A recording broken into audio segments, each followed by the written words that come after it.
ولادي كانوا عايزين ياكلوا حاجة حلوة النهاردة، وانا كان لسه جايلي قرع عسل زي ما شفتوا في الفيديو اللي فات، فقررت اعملهم قرع عسل بالبشاميل. فبدأت بقى في التجهيزات.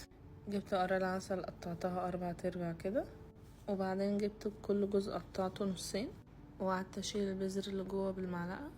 وبعد ما شلت البذر بالمعلقة قطعت القطعة دي بالنص، وبدأت اقشرها من بره بالسكينة. بعد ما قشرتها ونضفتها بدأت اقطعها صغير بالمنظر ده.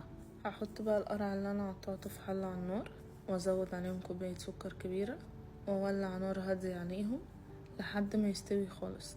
هياخد حوالي بتاع ساعة كده. هغطيه، وبعد الساعة شكله هيبقى عامل كده، هيبقى منزل مية كتير. هصفيه من المية اللي نزلت منه. اهم حاجة اصفيه كويس قوي عشان المية دي انا هحتاجها. هبدأ بقى في البشاميل. احط لتر لبن على النار، واجيب شوية لبن في كوباية، وازود عليهم